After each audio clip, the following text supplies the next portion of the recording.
BFM Business et 01 TV présentent De quoi je me mêle. Il y en a plein, François ouais, Sorel. Un grand bonjour à toutes et à tous. C'est toujours un réel plaisir, sincèrement, que de vous retrouver tous les week-ends pour De quoi je me mail, votre rendez-vous dédié à la tech. Sur tous les écrans de 01net et de 01 TV, à la fois à la télé, sur la chaîne 01 TV, sur YouTube, mais aussi sur 01net.com, en podcast, audio, vidéo, vous avez le choix, vous faites comme vous voulez. Et puis bien sûr le week-end, la diffusion en bonus sur BFM Business, à la radio, à la télé. Avec au menu de ce De quoi je me mail. Tout à l'heure, on va parler maison connectée avec mon invité. Vous connaissez tous Leroy Merlin. Vous savez que Leroy Merlin, au-delà de vendre des sacs de ciment, est aussi sur le marché de la maison connectée. Ils accélèrent là-dessus avec leur projet Anki, qui est d'ailleurs plus qu'un projet. Ils ont lancé, là, il y a quelques jours, une box. On en parlera avec mon invité, un porte-parole donc d'Anki, qui sera là. Je vous rappelle le hashtag DQJMM sur Twitter pour participer à la conversation de nos sujets tech. La page Facebook qui vous attend. Merci encore une fois d'être fidèle à De quoi je me mail. Merci de faire chaque semaine De quoi je me mail, de mettre De quoi je me mail en haut de tous les podcasts, que ce soit audio et vidéo dans la catégorie tech. Je vous en remercie. C'est parti, bienvenue à vous toutes et à vous tous.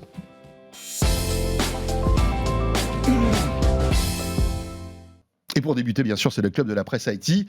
À ma gauche, Anthony Morel. Bonjour Anthony. Bonjour François, bonjour à tous. Anthony Morel, journaliste à BFM Business, qu'on retrouve aussi avec Estelle Denis sur RMC tous les jours.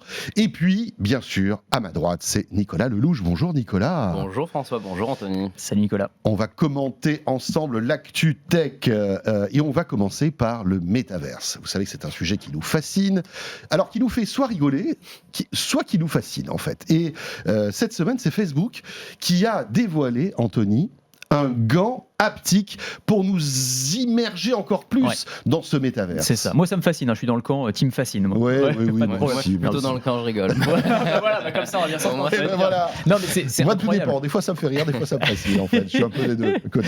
Non, mais Facebook, ils ont bien compris que la limite du métaverse, c'est il va falloir de l'équipement. Il va falloir mettre ce gros casque de réalité virtuelle qui est encombrant, qui est pas toujours génial. Quand on a le casque, on veut interagir avec des objets. Aujourd'hui, il faut des manettes. Et ça casse le sentiment de réalisme et d'immersion, qui est le principe du métaverse, qui est vraiment de nous plonger dans un univers virtuel où on oublierait presque qu'on n'est pas dans la vie réelle, quoi, finalement. Et donc, ils ont dévoilé des premières images d'un gant, alors gant haptique, on appelle ça gant à retour de force. Alors, Le gant. c'est pas le gant, c'est pas les moufles tricotés par mamie. Là, c'est vraiment Alors. bardé d'électronique. Il est très encombrant, évidemment.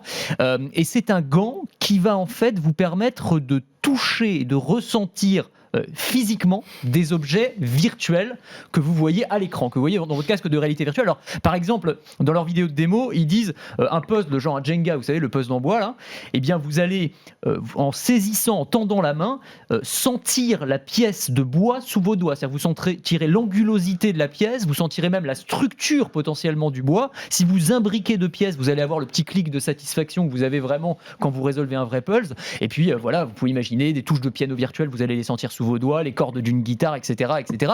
Alors Facebook dit ça va prendre du temps. Aujourd'hui, on n'est pas prêt.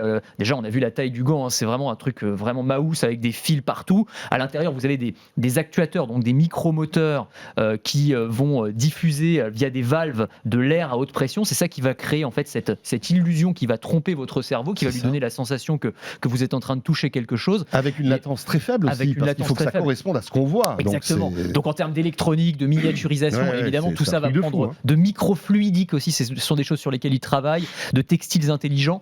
Ça va prendre probablement quelques années. Mais en tout cas, c'est intéressant de voir que les équipes, alors c'est le Reality Lab, qui est la division Facebook qui s'occupe de tout ce qui est réalité virtuelle et tout ce qui est les projets un petit peu futuristes, un peu foufou, commence d'ores et déjà à travailler sur ces gants qui permettraient effectivement de se plonger encore plus dans cet univers façon Ready Player One de Steven Spielberg. Parce que c'est vraiment ça, là, pour le coup. Ouais, c'est clair. On en parle souvent, c'est un peu notre référence et ça va devenir un peu la Bible de ce métaverse, ce film-là. Nicolas. Oui, la technologie en elle-même, elle est impressionnante. Et là-dessus, c'est impossible de dire le contraire. On peut être moqueur envers le métaverse tout en reconnaissant que c'est quand même bluffant de pouvoir reproduire des sensations qu'on aurait avec une main dans un univers virtuel. Ça répond aussi à une problématique, c'était quand on voyait les démonstrations de Mark Zuckerberg, il avait l'air de pouvoir interagir avec tout dans son métaverse, sauf qu'il n'avait rien sur lui. Donc Oui. comment c'était possible ? Il y a justement maintenant cette option des gants qui est intéressante. Après, moi je me pose toujours la question de l'envie, de la praticité de tout ça. C'est que dans l'imaginaire de Meta, de Facebook, ils pensent qu'on va rentrer chez nous le soir, qu'on va mettre un casque de réalité virtuelle, qu'on va mettre des gants, potentiellement des chaussures un jour, je ne sais pas, et qu'on va donc se retrouver à, plutôt qu'être sur son téléphone, à surfer sur les réseaux sociaux, à se balader dans un monde virtuel, à aller se promener à Barcelone avec des amis.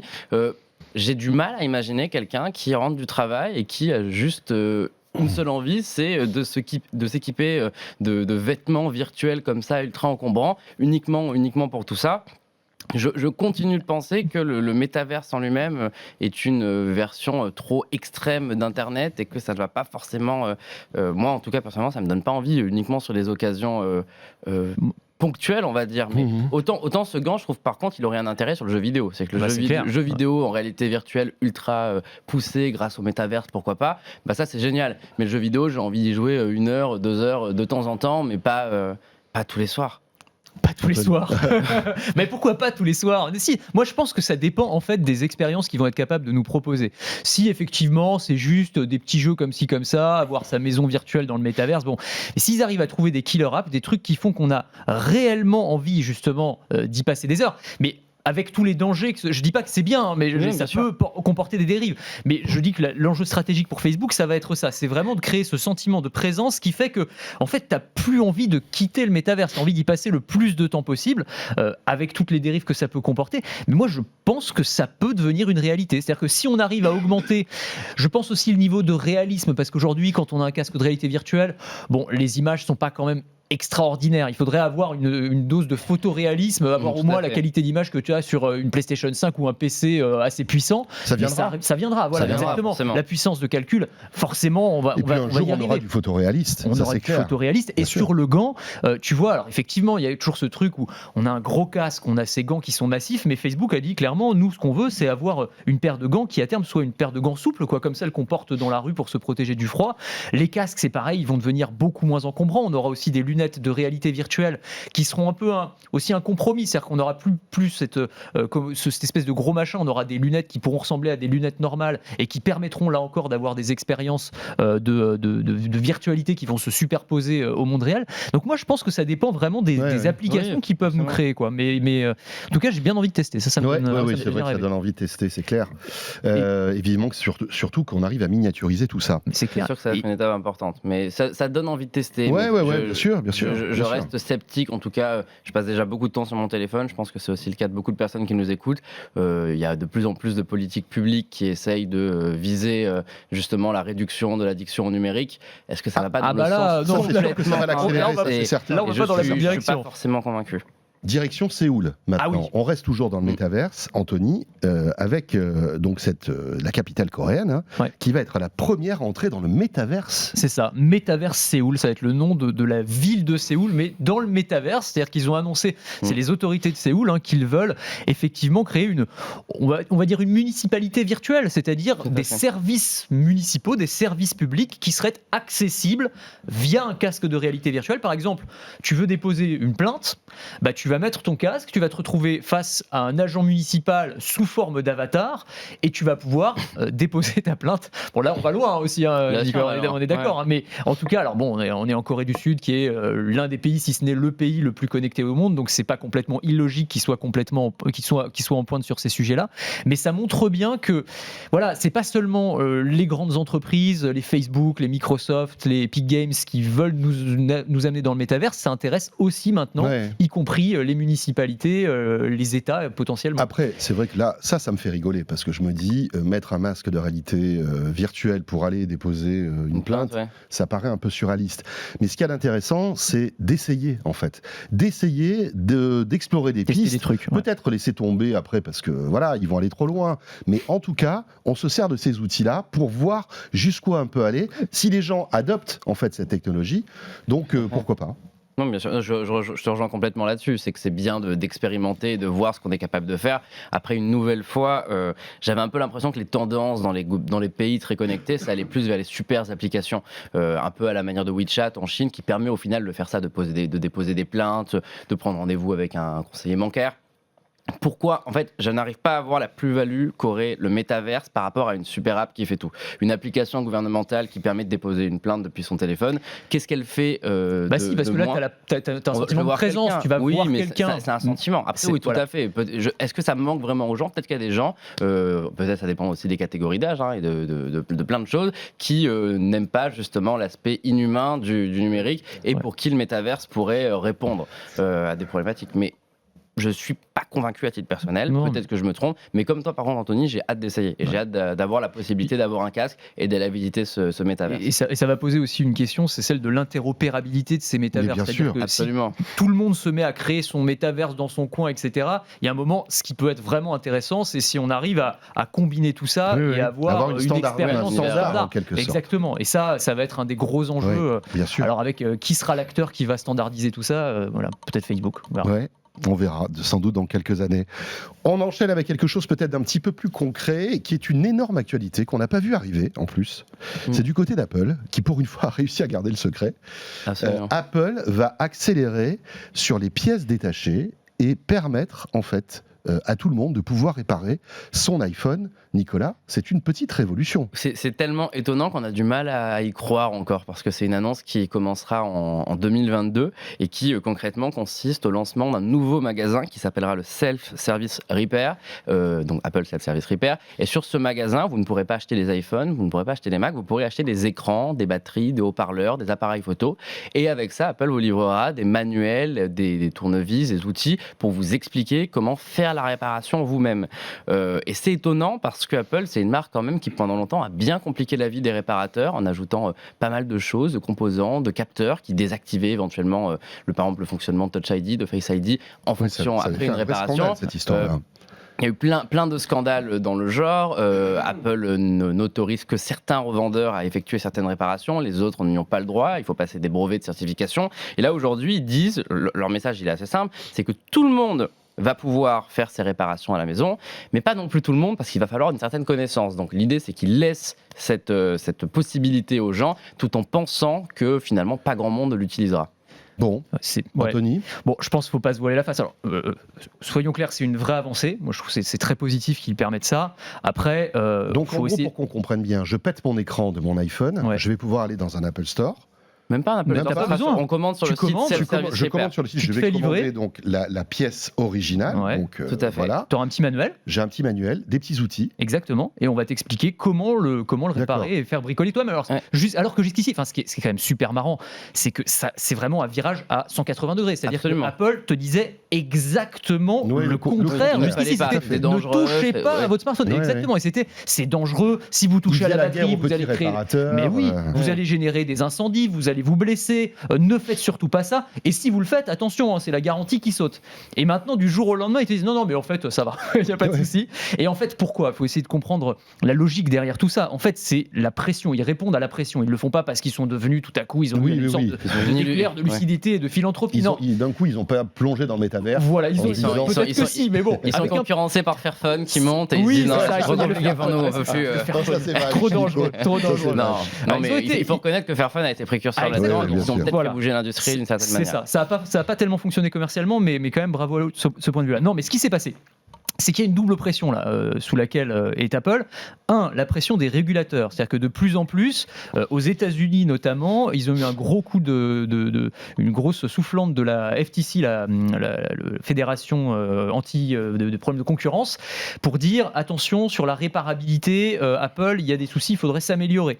Joe Biden, enfin l'administration américaine, dit on va forcer les géants de la tech à permettre aux gens de pouvoir réparer leurs appareils électroniques eux-mêmes. Donc Apple se dit, on va pas attendre qu'il y ait une loi qui nous oblige à le faire. En termes de com, c'est mieux si on prend les devants. Ça, c'est la première chose. Et puis la deuxième chose, c'est la pression des consommateurs eux-mêmes. C'est-à-dire qu'il y a vraiment un mouvement très fort, alors aux États-Unis, mais aussi en France, de laissez-nous réparer nous-mêmes nos appareils pour des raisons économiques, évidemment, pour des préoccupations écologiques aussi. Il y a ça qui vient. Et ce qui est intéressant, c'est que un des porte-voix de ce mouvement, alors qui s'appelle le Right to Repair aux États-Unis, donc le droit à réparer soi-même, c'est Steve Wozniak, donc le cofondateur d'Apple, qui a été qui a vraiment parlé, qui a pris la parole publiquement sur ce sujet-là. Et donc voilà, Apple est quand même pris dans cette sous cette pression-là, et donc est forcé d'une certaine manière de s'adapter et de changer. Mais voilà, mais encore une fois, très bien, tant mieux, bravo. Et puis un aspect positif, une information positive concernant Apple, parce qu'entre les Apple Store, les App Store, pardon, les commissions 30% qui sont quand même impopulaires, etc. C'est clair. Là, ils reprennent un petit peu du poil de la bête avec une information, on va dire, positive. Exactement. En quelque sorte. Et il y a une chose intéressante là-dedans que j'ai envie d'ajouter, c'est que, vous savez, ils sont très engagés sur l'écologie, sur plein de choses, et jusqu'à maintenant, leur argument était qu'en magasin, on recyclait les composants. Et là, ils ont pensé à ça, et c'est assez rare venant d'Apple, c'est que quand vous renverrez votre écran cassé, votre batterie en panne, on vous enverra un crédit à consommer sur l'Apple Store pour acheter autre chose. D'accord. Donc c'est quand même assez intéressant, et c'est une initiative qui, à mon avis, va inspirer la concurrence. Alors, c'est une très bonne nouvelle. Moi, je pense que c'est ça va pousser le reste du marché à s'adapter. Quand Apple prend une décision, Bien sûr, c'est clair les que autres tout le monde suivent. réagit, les autres suivent. Ça, c'est une évidence. Deux petits points quand même à préciser. Le premier, c'est que pour l'instant, c'est aux États-Unis seulement. Oui. Alors, ça va sûrement arriver en France dans la foulée. De ce qu'avait l'air de dire Apple, ça varie très vite en Voilà. France. Bon, donc ça va arriver. Et la deuxième chose, c'est que Apple n'a pas donné les prix non plus. Voilà. Quand on voit le prix de la chiffonnette, moi j'attends le prix du micro-tournevis. Ils disent que ça sera les mêmes prix que pour les revendeurs. Ouais, Maintenant, les prix revendeurs ne sont pas connus officiellement. Donc ça pose évidemment des questions. On commence aussi que par les iPhone 12, 13 et les Mac M1. Ouais. Les autres produits sont censés être concernés, mais quand, on ne sait pas. Et moi, j'ai quand même l'impression qu'on va surtout aller vers un modèle où les prochains produits Apple vont être peut-être plus faciles à réparer. Donc ça va permettre à Apple de développer ce modèle-là, mais que les anciens ne seront peut-être pas les mieux servis par ce programme. Tu as raison, parce qu'il ne faut pas oublier que un iPhone, c'est une usine à gaz, déjà. Ça se joue tout au millimètre, et encore, quand je dis millimètre, ça va être dixième de millimètre près. Et pour avoir vu un iPhone démonté, franchement, c'est pas donné à tout le monde de remplacer un écran ou de changer une batterie. Il y a certains composants qui ne sont pas faciles à atteindre. Non, c'est clair. Et puis vous pouvez même le péter, votre iPhone. C'est ça, c'est un risque quand même. Bien sûr, comme tout est au millimètre près, vous forcez un peu sur la batterie, vous refermez, ça peut péter l'écran, ça peut bouger les antennes, et vous pouvez plus avoir de Wi-Fi. Enfin bon, c'est un truc. Bon voilà, donc un petit bémol concernant cette annonce. On n'est pas encore sur le Fairphone quand même chez Apple. Ouais. Un mot sur Arcos. Arcos, une marque qu'on connaît depuis, à mon avis, pas loin d'une vingtaine d'années, avec les tablettes. Tu te souviens des tablettes Bien avant sûr. l'iPad. Les lecteurs MP3. Est-ce que tu te souviens des premiers lecteurs, MP4. MP4, MP3, multimédia. Et les tablettes, moi je me souviens, c'est quand les iPads sont sortis, c'était mais attendez, mais nous, on était là avant l'iPad, on avait des tablettes. Et c'est vrai, techniquement c'est vrai. Après, c'est vrai. C'était pas les mêmes tablettes. C'était pas les mêmes tablettes. En tout cas, moi ça me donnait envie avant. Je me rappelle, je salivais vrai. sur les catalogues Arcos en me disant c'est quand même super cool, j'en veux une. Voilà, bon, Arcos qui a eu des hauts et des bas, beaucoup plus de bas que de hauts quand même, qui a souvent cherché sa voie.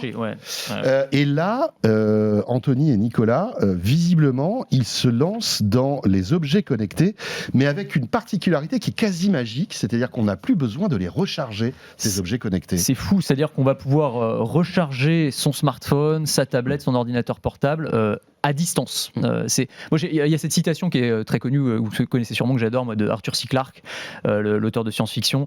Toute technologie suffisamment avancée est indiscernable de la magie. Et là, on est exactement là-dedans. C'est-à-dire que tu as ton smartphone dans les mains, il est relié à rien et tu le vois qui se recharge sous tes yeux, ce qui est quand même pas mal dans l'absolu. On avait vu ça au CES, moi je me souviens, il y a quelques années. C'est impressionnant. Il y avait une start-up israélienne qui proposait ce type de truc et j'étais fasciné. Je suis resté 1 heure sur leur stand à essayer de comprendre s'il n'y avait pas un gadget, un câble ou un truc comme ça. Et David Copperfield, où es-tu ? Non, mais c'est vrai. Et en fait, c'était un peu comme le photovoltaïque. En fait, bien sûr. Il y avait une lampe au-dessus qui envoyait donc de l'énergie en quelque sorte, comme l'énergie du soleil. Et il y avait un capteur capteur sur le téléphone qui faisait qu'il récupérait cette Ah là, énergie c'était du solaire. et ça le ouais. rechargeait. Absolument. Enfin, quasi du Ouais, solaire. quasi. Ils n'expliquaient C'est de la pas. lumière, Enfin, ouais, enfin, il y a ça- peut-être une petite modification, mais en tout cas, ça faisait penser Alors à là, ça. la techno est différente. En gros, alors ils sont alliés. C'est pas eux qui ont développé la technologie. Ils sont alliés à une startup qui s'appelle Ossia, qui travaille là-dessus, qui était présente au CES d'ailleurs, et qui a mis au point un petit boîtier. Ça ressemble à une box internet, un peu, ça fait 20 cm sur 20 cm, équipé de 500 antennes millimétriques. Et ce sont ces antennes qui vont envoyer des ondes qui vont en fait se transformer en électricité et qui vont charger à distance. Alors il faut que le smartphone ou que l'appareil en question soit équipé d'une puce spéciale pour recevoir, comme pour recevoir le Wi-Fi, le Bluetooth, etc. Bien sûr. Il faut avoir la puce, mais bon, qu'on peut intégrer dans plein d'objets évidemment. Et à ce moment-là, eh bien, ça va recharger un petit peu comme les chargeurs à induction, sauf que là, tu n'as plus besoin de poser sur un galet ou sur une borne. Ça se fait vraiment à distance. Alors, je ne l'ai pas testé, hein, en vrai. Leur promesse, c'est que ça va couvrir une zone de 100 mètres carrés, enfin un appartement de 100 mètres carrés, par C'est exemple. pas mal quand même. Ce qui est hein. pas mal. Alors, sachant que, comme pour le Wi-Fi, plus tu es loin de la borne, Moins ça rechargera. moins aller ça va recharger vite. Voilà. Donc c'est une techno qui est intéressante, en fait, qui est pas nouvelle. Hein, c'est une sorte, je pense, on en parle même depuis Nikola Tesla. Hein. C'est-à-dire Tesla, les premières expérimentations de l'électricité sans fil, c'était à la fin du 19e siècle. Et bien ça, ces technologies qu'on voit arriver, qu'on commence à voir arriver, eh bien sont un peu les héritières finalement des premières expérimentations de Tesla. Avec un rendement qui doit pas être terrible en revanche. hein. Alors, le gros problème de cette technologie, qui a quand même des détracteurs, c'est celui-là. C'est la déperdition d'énergie. Eh oui. C'est-à-dire plus, Ça, c'est évidemment, comme pour l'induction d'ailleurs, Ouais, hein, quand mais on voit la encore recherche plus sans que fil, l'induction. alors que on est quand même sur du contact. Exactement. Donc là, tu on imagines, doit perdre énormément. plus tu t'éloignes du chargeur avec l'appareil à charger, plus évidemment tu vas perdre en efficacité, en efficience. C'est un peu comme si tu essayais de remplir un verre d'eau avec un Ouais. tuyau d'arrosage à 15 mètres de long. Quoi. C'est ça. C'est ça. Ok, tu vas le remplir, Oui, mais tu vas mettre. quand même foutre de l'eau un peu partout à côté. Ouais, et tu vas mettre perdre une de heure l'eau. pour le remplir. Et tu vas mettre une heure pour le remplir. Donc là, au moment où on parle de transition énergétique, Oui, bien de sûr. gaspillage d'électricité, bon, Ouais, est-ce c'est que pas c'est la top, technologie top, la plus top. efficiente Encore une fois, il faudra Après- tester. après- Laissons sa chance au produit, mais bon. Voilà, et puis après, là, c'est vrai que ça apporte une vraie praticité parce qu'on va expliquer là, typiquement. On se retrouve avec des objets connectés dans la maison, ça peut être une caméra, des capteurs, etc. Enfin bref, vous installez ça, il n'y a pas de fil, donc c'est top quand même. Vous posez cette petite box dans votre maison et tout se recharge. Vous Ah n'avez oui. plus besoin de recharger quoi que ce soit. Ça peut être pratique pour certains usages, en fait. Et puis ça te débarrasse des fils et des chargeurs. Quoi. C'est Eh oui. surtout ça, voilà. Oui, une grosse limitation à ça pour l'instant, c'est que ça ne concerne que les petits objets, smartphones, tablettes, appareils photo, caméras, Qui ont tout besoin ça, de peu qui ont d'énergie. besoin de peu d'énergie. Xiaomi a annoncé une technologie similaire qui était censée être commercialisée sans doute l'année prochaine, qui utilise 144 antennes et qui limite la recharge à 5 watts. Donc 5 watts, c'est pas beaucoup. Et tout ça, en fait, ça élimine un secteur assez important, c'est l'électroménager. Et moi, je pense que on a besoin aujourd'hui d'éliminer les fils sur les consoles de jeux, sur les téléviseurs. Pourquoi pas, hein, sur des petits micro-ondes qui pourraient être facilement transportés. L'idée, ça serait, si on arrive à éliminer tous les câbles de la maison, on aurait déjà des environnements beaucoup plus clean et je pense, faciliterait la vie de beaucoup de personnes. Mais je pense qu'on en est encore assez loin et Ouais. qu'une télé ne sera pas alimentée par la recharge à distance avant quelques années. Ah, bien Donc sûr. c'est un peu dommage, Conséquence. mais en tout cas, c'est une avancée intéressante. Ça en sort espérant quand, que tout concerne ça pas trop. Là, ils ont annoncé, alors je sais pas la sortie exacte, ce qu'ils ont annoncé, la grande première, entre guillemets, parce qu'il y a une thématique qu'on n'a pas abordée, c'est les conséquences sur la santé, parce qu'on n'a pas forcément Ouais, envie oui, de bien vivre sûr, qui est dans un problématique. froid micro-ondes géant. voilà. Ouais, ouais, c'est- Donc forcément, là, les anti-5G sont en PLS, on est en train d'écouter des quoi, mais qu'est-ce que c'est que ce truc et Mais tout. qu'est-ce que c'est Non, mais cela dit, c'est des interrogations qui sont tout à fait Tout à fait légitimes, hein, vraiment. légitime. Et alors, pour la première fois, en fait, cette technologie, parce que tu as raison de le souligner, Nico, Xiaomi travaille dessus aussi, Motorola également. Pour la première fois, ils ont eu une certification CE et une certification aussi de la FCC, donc le gendarme des télécoms américains, qui en général sont plutôt tatillons sur ces questions, ce qui semble montrer que ça va dans le bon signe, dans D'accord. le bon sens. Donc peut-être faudra faire des tests supplémentaires, etc. Mais on va dire que ça avance plutôt dans la bonne direction. Ce qui m'expliquait, alors je ne sais pas exactement comment scientifiquement c'est possible, mais c'est que en gros l'émetteur, donc la borne, vise la puce qui se trouve dans le smartphone par exemple. Elle va le Et détecter elle va- tout seul, en fait. c'est Voilà, ça et en fait elle va rebondir comme une boule de billard sur Oui. les surfaces, sur les murs et sur les personnes, donc sans traverser. Voilà. Oui, Donc, c'est ça, c'est que ça envoie pas de partout, et- ça reconnaît les Voilà. cibles, je me rappelle en effet de et cette ça, apparemment, particularité. c'est la propriété D'accord. intellectuelle Ouais. et la valeur ajoutée de leur technologie, elle se trouve dans ce système-là. Très intéressant à creuser. Hein. C'est un sujet, moi, qui me fascine. Ouais, moi vraiment. Enfin, imaginez demain avoir un réseau électrique sans fil dans toute la maison.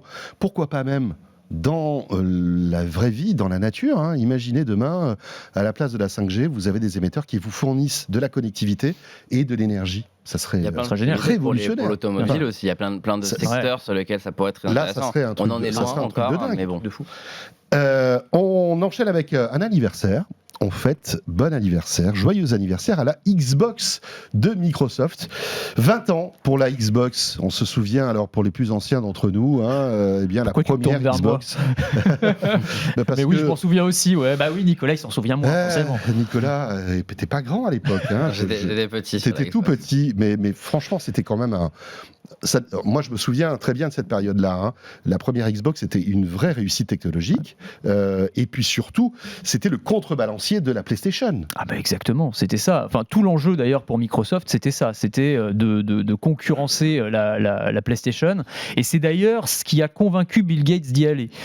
Parce que Bill Gates, au début, ne croyait pas à ce projet de Xbox. Quand on lui a présenté une console de jeu où il n'y avait même pas Windows à l'intérieur, mais qu'est-ce que c'est que ce truc? C'est ça qui était étonnant. Pas Windows, oui. quelle horreur. Mais non, pas Windows, quelle horreur. Et c'est vraiment là-dessus, il a dit, mais ça va à l'encontre de tout ce que j'ai construit avec cette entreprise. Apparemment, il y a eu une réunion très houleuse, et l'argument qu'il a emporté, c'est de dire, ouais, mais regarde Sony, comment ils s'en sortent là en ce moment.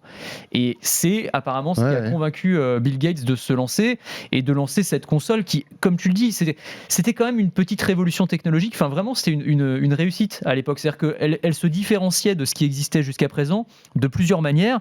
D'abord, c'était une sorte de PC intégré, c'est-à-dire qu'il y avait vraiment un gros disque dur, il n'y avait plus besoin d'utiliser des cartes mémoire comme sur les autres consoles, par exemple. Elle était très puissante. Très puissante, des lancements de jeux très rapides, beaucoup moins de temps de chargement que sur les concurrentes. Première console HD. Et puis la première console aussi qui pouvait se connecter à Internet et qui pouvait permettre de faire du jeu en ligne sur console. Il y avait du jeu en ligne sur PC déjà à l'époque, mais sur console c'était une première. Et de ce point de vue-là, c'était un peu on va dire l'ancêtre de l'online gaming qu'on pratique tous aujourd'hui. Donc quand même, elle avait des points qui, lorsqu'on les regarde rétrospectivement, quand même pas mal. Ouais, pas mal. Moi, je me souviens, il existait même des petits accessoires rigolos, comme par exemple le Wi-Fi. On achetait un petit boîtier qu'on connectait à la Xbox qui permettait d'avoir du Wi-Fi. Parce qu'il y a 20 ans, le Wi-Fi, c'était une technologie naissante finalement. Et c'était dingue. Donc, tu avais ce gros boîtier avec une petite antenne sur ta console. C'était rigolo. Tu as des souvenirs, toi, de la Xbox ou pas? De la toute première, pas beaucoup. Après, leur histoire est intéressante, je trouve. Déjà, leur approche historique a toujours été de faire une console multimédia, qui ne sert pas qu'à jouer, mais qui remplace en quelque sorte le décodeur télé à la maison. Ils sont peut-être allés trop loin d'ailleurs sur ça avec la Xbox One, qui a été un flop parce qu'ils voulaient complètement remplacer la télé avec ça. Personne n'en voulait, ils sont revenus en arrière. Et aujourd'hui, ils ont une approche un peu plus vidéoludique. Vous vous souvenez quand même de la période Kinect, qui n'a pas été quand même le plus gros succès de Microsoft. Il y avait des trucs innovants. Ouais, La c'est technologie ça, Kinect, aujourd'hui, on l'a dans les iPhones. Mais ça fonctionnait bien. Mais les en plus, développeurs n'ont pas réussi à s'accaparer de cette technologie. Ça a pas pris. Ils ont tenté beaucoup de choses, Microsoft, avec la Xbox, mais si je dois reconnaître, si je dois me souvenir vraiment de quelques succès majeurs, ça serait le lancement du jeu online. C'était les premiers avec l'abonnement Xbox Live à parier sur un jeu payant. On disait mais quelle erreur de faire payer les gens pour jouer. Au final ça a fonctionné, c'est le modèle qui a repris toute l'industrie aujourd'hui. Et c'est finalement eux qui sont en train de changer encore une nouvelle fois, la manière dont fonctionne le secteur du jeu vidéo. Il y a eu le Game Pass, qui est cet abonnement avec plein de jeux différents. Et le cloud, le xCloud, là, qui est en train de changer et qui prouve que Microsoft a vraiment une vision très différente de la concurrence sur le jeu vidéo. Alors là, on voit la 360 qui est arrivée plus tard. C'était une très belle console d'ailleurs. Le plus gros succès. Super console. Moi, ce qui me fait rire avec ces images d'archives, c'est que les premiers jeux, on voit les rappeurs stars de l'époque, etc. Il y avait des fils à la manette. Il y avait des fils à la manette. Forcément. 2001, donc il s'en est vendu 25 millions de la première Xbox, ce qui est pas mal. C'est plus que la GameCube, par exemple, de Nintendo, qui était quand même un bon succès, une super console. Alors c'est beaucoup moins que la Wii, je crois que c'est autour de 100 millions. La Switch va dépasser la Wii d'ailleurs dans pas très longtemps. Mais c'était un beau succès. Bon, moi après, pour être tout à fait transparent, j'ai toujours été plus team Sony que team Microsoft, mais quand même, bel hommage, on peut rendre hommage à cette console. C'est le problème aussi, c'est que en fait Microsoft n'a jamais réussi à devancer Aux Sony. États-Unis, ils ont toujours été très forts, mais c'est vrai que dans le reste du monde, C'est Sony plus compliqué. domine largement. Ils ont failli sur la 360 oui, devenir ils un étaient vrai pas loin. concurrent sérieux, Ouais. mais l'échec de la Xbox One Ouais. à son lancement a Et puis, je vous rappelle- pour moi un peu enterré leur capacité à Et rivaliser. puis on avec se vrai. rappelle aussi de l'achat des studios, des exclusivités Microsoft, Bah, déroulé comme un rouleau compresseur, Ouais. acheter tous les jeux qu'il fallait, enfin voilà, et Ça- toutes les... On se souvient, hein. très grosse franchise là. Ils ont sorti, enfin il y a Halo, il y a Bien sûr, Forza, bien sûr, ils ils ont avaient acheté fait Bungie. Xbox. Ils ont acheté Bien Bethesda sûr, il y a pas Bethesda longtemps, ils récemment. multiplient. Non, je pense vraiment que Microsoft va prendre une place encore plus grosse dans le secteur du jeu vidéo dans les prochaines années. Hein. Ils sont Ouais, en train de bien sûr. plein d'exclusivités, ils sont en train de récupérer les exclusivités qui avant cartonnaient chez Sony aussi. Donc il y a de grandes chances que la Xbox soit tout sauf morte. Si on parlait de Tesla, les amis, On bien va sûr. rire. et enfin, on va rire. On va rire. Nous, oui, parce qu'on n'a pas de Tesla. Enfin, Des petits perso, trous, moi, des j'en ai petits pas. trous, encore des petits trous. Mais c'est ça. Le poinçonneur des Tesla. Je suis le poinçonneur des Oh, Tesla. pas mal, C'est oui, pas c'est mal. bon ça. Je sais pas pourquoi je sors ça d'ailleurs. Qu'est-ce qui s'est passé, Nicolas, avec les Tesla? Oui, je dis on va rire, mais je veux rassurer tous les gens qui sont fans de Tesla, qui je sais, c'est quand même une grosse communauté. Je suis aussi fan de Tesla. Oui, je moi vous le dis. aussi, bien sûr. Et Bah, je ne moi rigole aussi. pas de Tesla du tout. Je rêve d'en avoir une. Oui. J'espère un jour. C'est pour ça Euh, qu'on est un peu médisant sur Tesla, parce qu'on rêve d'en avoir C'est une. ça, pour on est un peu jaloux. On fait partie des vous avez haters. de la chance. On Si fait vous en partie des avez une, c'est haters. trop. C'est ça, en fait. Ouais, exactement, on est des faux haters. C'est ça. L'actu qui est assez amusante de cette semaine, elle concerne la pénurie des composants qui contraint les constructeurs du monde entier à faire de nombreuses concessions.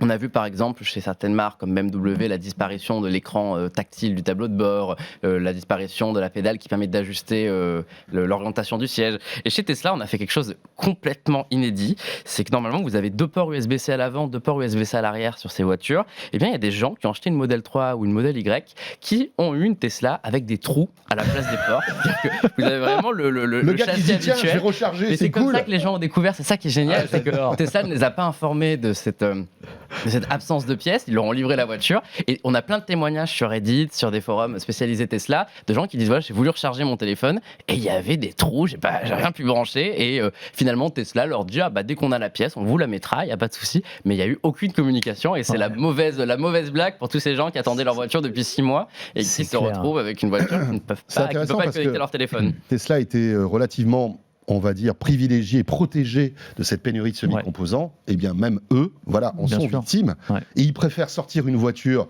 avec des fonctionnalités en moins, mais voilà, que de se dire, écoutez, voilà, il manque 2 ports USB-C, vous allez me garer 10 000 Tesla là, qui sont dans le parking, on va attendre de les recevoir. Je pense que c'est le bon choix d'un point de vue stratégique. C'est sûr. Mais en termes de communication, C'est vrai, clairement, c'est- ils sont c'est foirés. déplorable. Prévenir, Tu peux prévenir pas les faire gens. ça. Dites-le. Prévenir les gens et tu le dis. En plus, s'il l'avait dit, je pense que pour le coup, c'était même plutôt positif. Mais bien Ouais. sûr. Voilà, c'était genre. Écoutez, voilà, vous avez votre voiture, voilà. il manque ça, On vous peut-être les qu'il envoie manque dès qu'on les a. peut-être qu'il manque d'autres choses que les gens n'ont pas encore découvert, vous voyez, genre le volant.